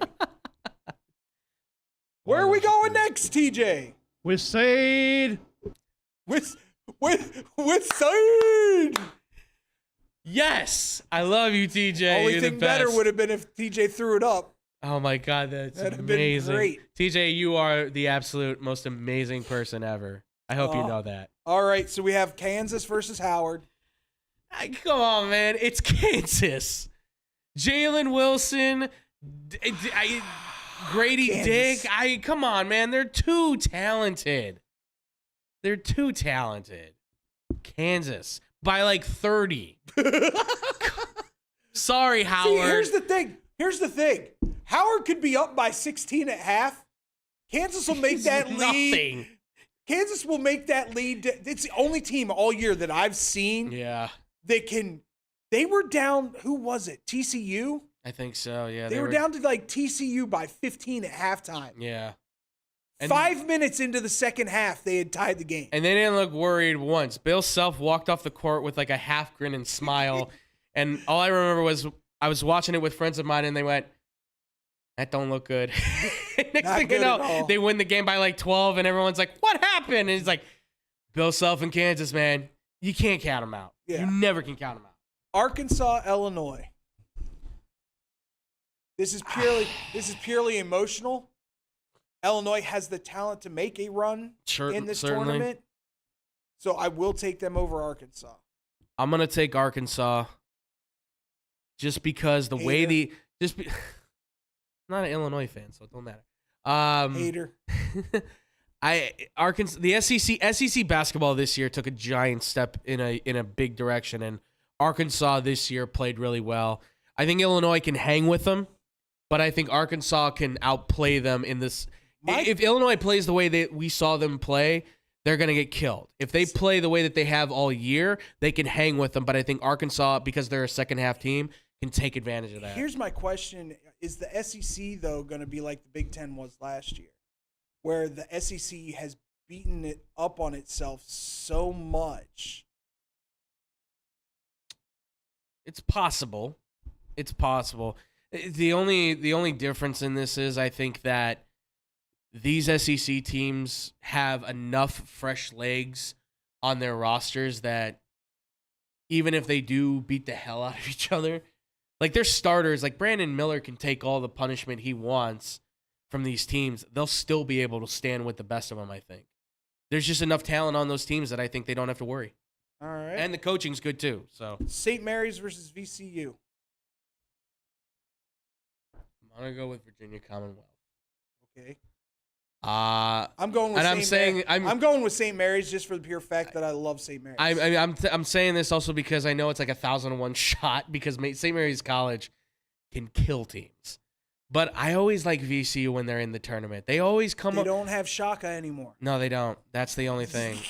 Listen, I remember when they made the Final Four. That was my favorite run. Shaka! That was my favorite run, watching 5'10" Rodriguez make those passes and everything. Yeah, I got a call at like God. 2 a.m. Hey, Dave, you know a lot about sports. Has an 8 seed ever made it to the Final Four? No. I was like, I can't remember a time. Good, thanks. You just won me $100. This was before Google. Yeah. So I'm going to take VCU. I'm taking St. Mary's. UConn versus Iona. I'm taking UConn. I want to take Iona. I know. I want to very You want to believe that badly. Rick Pitino can pull off a he's coaching. leaving. So that's part of the reason why I'm Yes. taking UConn. The man is headed to St. Joe's. He is. At this point, it feels like St. John's is his place to be. Yeah. But who knows? Nothing's been confirmed yet. But They targeted the man. I'm taking UConn. Listen, it's a New York City college. yeah. If there's one man in the God's green earth that fits the New York kind of lifestyle, The guy that bombed the New York and he Knicks. wouldn't even have to move. No, he wouldn't. He would not. And he's from New York, and he just, So that's why I took UConn. I don't think, they're good. They've got a first-team Yeah. All-American. You can't go wrong with that team. TCU versus Arizona or Nevada. I took TCU. The Horny Toads are an above average basketball team. I took Nevada. See, and that's the scary part because Nevada could. They've got a good team. It's not about the star player. It's about the team as a whole. Yeah. They shoot well. They do pick and roll really well. But Miles could drop 45. Oh, and that's the problem is that TCU's got a guy that can be like, oh, I'm going off for 30, and I'm not going to go get that 30. So, but I'm going to take Nevada to say that they come up with like a last second shot upset. All right. God, I hope so. Gonzaga, Grand Canyon. Yeah, I think Grand Canyon's going to pull this one off. Listen, I want to know when Grand Canyon went from internet sensation to, hey, we actually have a campus where you can play basketball. All I've ever seen is the commercials. Come to Grand Canyon University. Do they play basketball virtually? You mean like when DeVry had a school and everyone's like, DeVry's got a basketball team? Yeah, they had arguably one of the highest scoring. No, they had the highest scoring game in college basketball history. So No one played defense. that's right. Nobody played defense. Also, to my cousins, no, the college is not in the Grand Canyon. But they're 5, so they're okay. It's okay to say that. Gonzaga? Gonzaga. Oh, okay. Drew teammate's going to kill them. Northwestern, Boise State. I'm taking Boise State. I'm taking Boise State, too. Boo Booey's a really good player. Really good. But outside of him, ain't a lot of... He'll be back next year. Don't worry about it. Yeah, he's fine. I mean, unless he goes out of the draft. I don't think he's going to leave, I don't though. think so. I think he's going to be a 4-year guy. I think he's going to stay, and they're going to build around that even more, and Northwestern might actually be. Yeah, and then we'll see you in Windy City in 2 By years. the way, do you want to know what hurt my heart more than anything at the Big Ten tournament? Was going to try to buy merch for Penn State. And realizing that Penn State is the only team in the Big Ten that has not won a Big Ten championship That's fair. in basketball. Yeah, that's a rough one. We went to that little championship 10. We were looking at all the teams that have won Big Ten titles. And David's, unfortunately, was just like, nothing here from Penn State. And I thought it was merch for, like, everybody. And So did me I. and Tyler were talking. We're like, well, maybe they haven't brought out the merch yet. Maybe it's because of the later game. And then we're going, no, this is title game stuff. And I'm uh-oh. Just looks so upset. It's that moment where you realize that this is an anomaly for Penn State to be in the tournament. All right, finally, UCLA against UNC Asheville. UCLA. UCLA, without a Like, shadow, easy. Like, without a shadow of a doubt in my eyes, yeah. probably 1B to the talent of Houston and their team. Yeah, I would say so. The talent on UCLA is ridiculous. The West is going to be a loaded. That's a loaded. Ridiculous. Yeah, ridiculously loaded division right now. As long as Bill Walton comes out and just talks about how fantastic the Pac-12 conference is and how it's the granddaddy of all conferences. You know, I used to go follow the Grateful Dead, and we used to do LSD all the time. It was fantastic. It was absolutely amazing. He's one in a million. You know I'm tripping right now while I call this college basketball game. The only thing that ever comes to my mind when I could beat Kareem in a one-on-one. Shut up. if you had knees. Yeah, if you had knees. Are you kidding me? The only thing that ever comes to mind when I think of Bill Walton is Little Nicky. And my hair is aflame. Oh, my God. All right, that's Billy, you're going to fun. do it for our week 1 bracketology. Yep. I'm sure a lot will go down to where we come back and we go, what happened was... Yeah, exactly. If you are taking these brackets and you're filling them out courtesy of what we've said, you can't get mad at us for you losing because you listen to us. If you're using these for betting tips, No! you can't get mad at us because you made the bet while listening to us. But if you do win by any chance, you're Listen, welcome. Your best play is to covers. I think it's large covers. 7 and 10, 7 versus 10 has been notoriously, I think, where most of the upsets have been. 5 and 12. 5 and 12. 5 and 12, 7. 4 and 13's creeping up quick. Yeah. 4 yeah. and 13's keep creeping up really And if you quick. really want to lay like $1 and try and see if you can win like $1,000, you can always do a 16 seed to beat a 1 seed. Especially this year. Vermont would be the only one I would even lay chalk Of like a on. 15 seed to Of upset. a 16. Or is that a 15? They're a 15. They're a 15? Yeah, the 16s would be like Texas Southern. No, or, my 15 would be Princeton. It'd either be Princeton or maybe Colgate. I don't see a 16 this year that I go, ooh. Yeah. God, these number ones are really good. That's the problem. Yeah. They're The all number ones good. are really, really good. All right. You know what? Do you want to do your Killing Me Smalls, or do you just want to kind of... I got a bunch of them if we need them. What do you think? Whatever you guys want to do. Are you tired of us yet, TJ? Never. You Lying. can be honest if you want. You I are don't. such a liar. I remember God, last these week. guys be quiet. I remember last week he looked at me. It's like, I'm sorry. Oh, you mean when we kept going to commercial and we're like, when is this gonna end? Sorry. All right. When we come back, we'll do a quick You're Killing Me Smalls, Yeah. because I do have at least one that I need to get off my chest. Roll Tide my ass. So when we come back, the greatest segment in all of entertainment, You're Killing Me Smalls. And if you have one, hit us up on Facebook, Twitter, Instagram at BlowTWhistle1. You can also hit us up on our email at blowtwhistleradio@gmail.com. You can also put it in the Twitch, YouTube chat.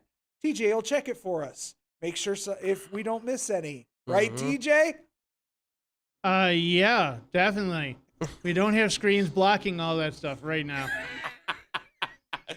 So when we come back, the greatest segment in all of entertainment, You're Killing Me Smalls, here on Blow the Whistle.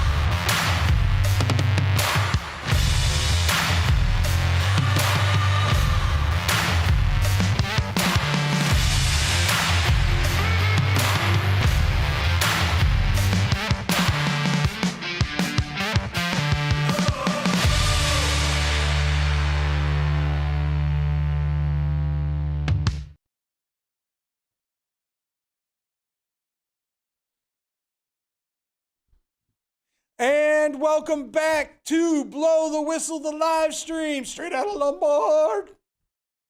We've been here for years. I don't know what happened there. I thought, was that legit or were you just putting on a bit? Putting on a bit. Okay, because I was like, boy, wrong time for that to crack. I do not have Brady Bunch syndrome.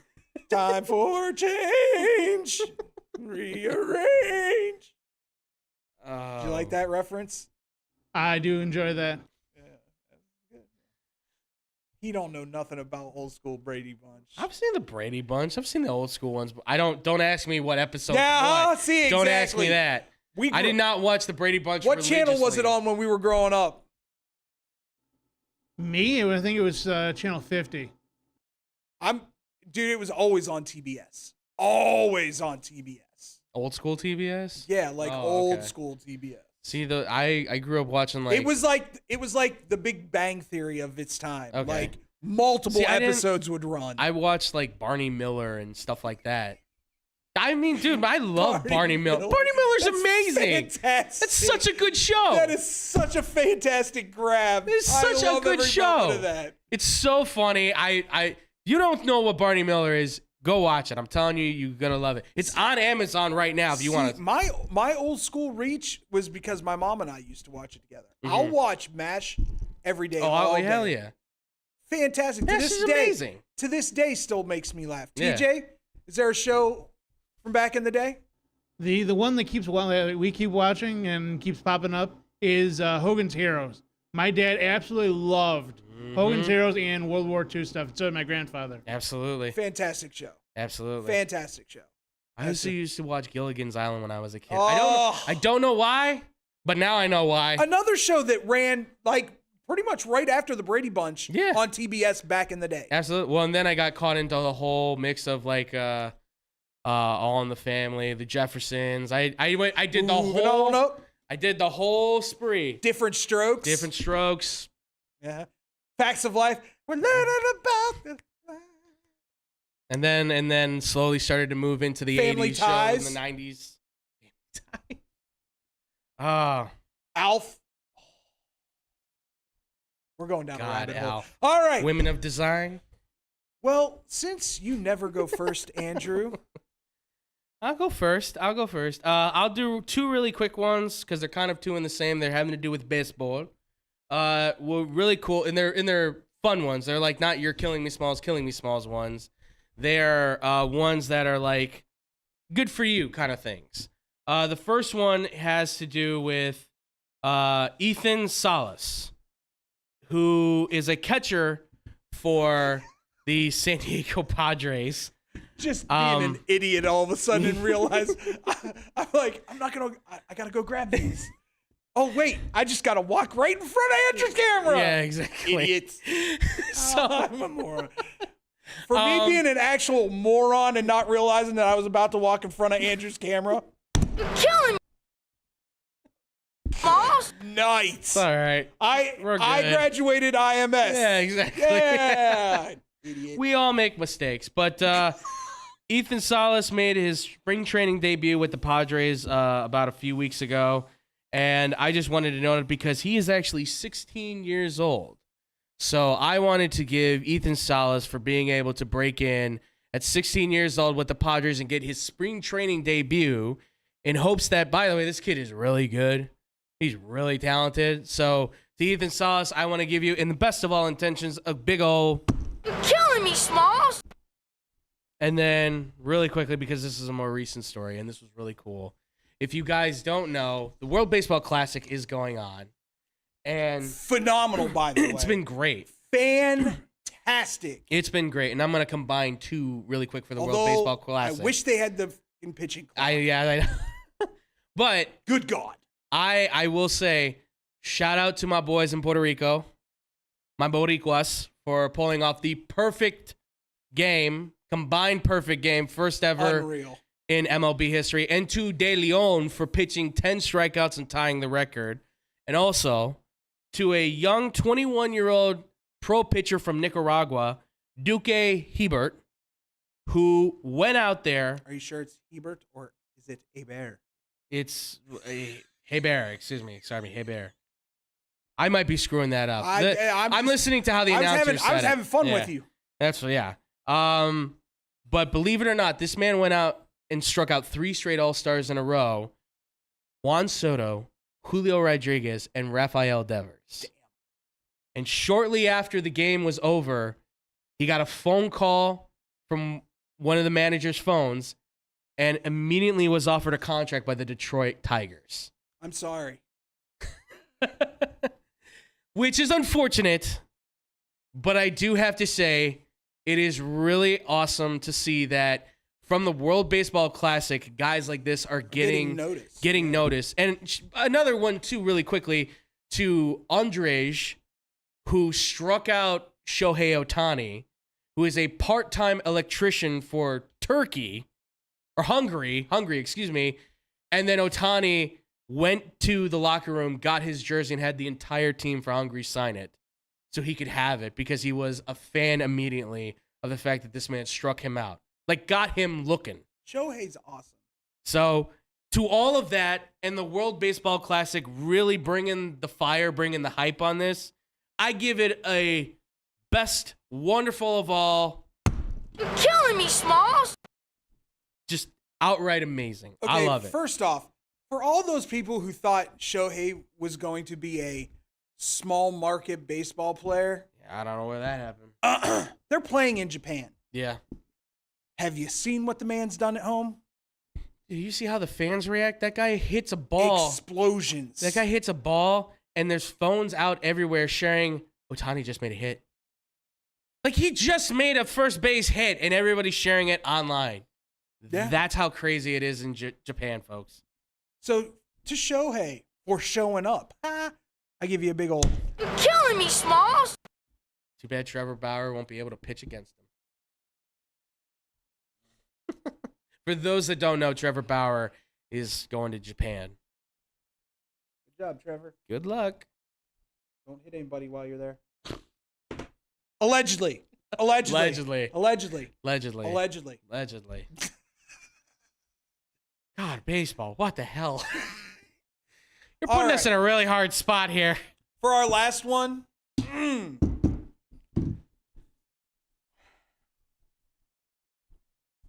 To the two morons.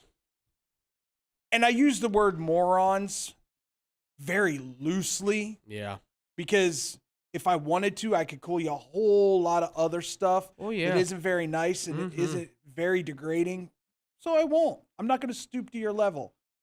That went to the Alabama game with T-shirts that read, "Shooting our way through the SEC. Roll Tide." Do y'all not realize that a mother lost her life? Do y'all not realize the severity of what is going on? Do y'all not realize that Brandon Miller still could be facing jail time because of his indiscretions? But nah, y'all want to make a mockery of it. Y'all want to make fun of it because who cares? Because we're the best team in basketball, right? Shame. Shame on you for acting like complete. Now, granted, don't get me wrong. I'm not looping the whole Alabama fandom into this. Yeah.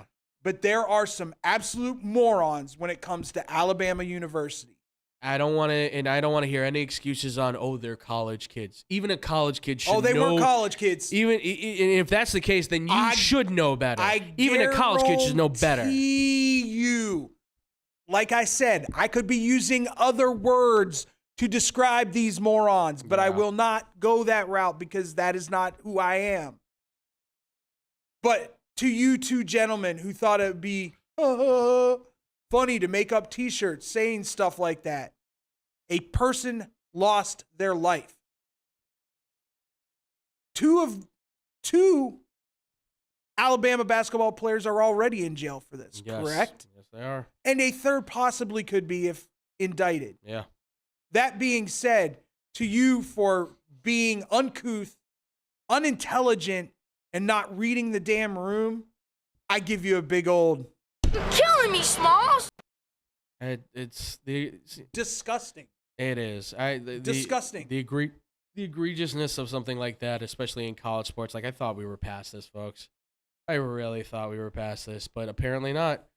I mean, I still think about when Patrick Ewing was talking about how they threw banana peels on the floor when they were at Marquette and Georgetown and all that stuff and playing basketball in different times. Different times. Certainly. But still, to think that from that point, absolutely disgusting. We still have people that'll no matter what the actions are, they'll take advantage of it and think, oh, it's a funny thing. That's disgusting. It is disgusting. I'll be honest with you. There was no intelligence.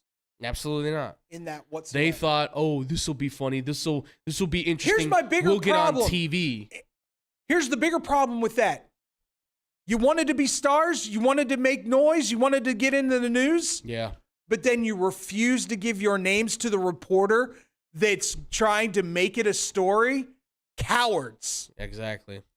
Cowards. Because you didn't think about it. And then you start giving the reporter who's trying to do the story attitude because he won't stop asking you what your names are.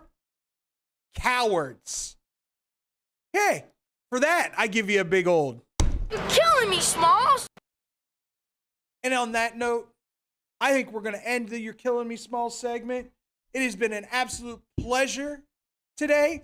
We had a lot to talk about. We're going to have a lot more to talk about in coming up weeks, days. We will be taking a little bit of a sabbatical, but I think we're going to try and figure out a way for us to reach out to y'all and touch, feel you, feel the presence of the sports gods. For my boy, Andrew Pepe Valentin. Wow, that was super unenthusiastic. Okay. Andrew Pepe Valentin. Yeah. My boy in the back, TJ Knacker. By the way, check us out tomorrow, 3 o'clock. Yes, sir. Unpack with the Knack. Mm-hmm. Going old school baseball. Yep. And me, David Double D Dykstra. Be positive, stay positive, surround yourself with positive people, and positive things will happen for you. We will see you next time here on Blow the Whistle.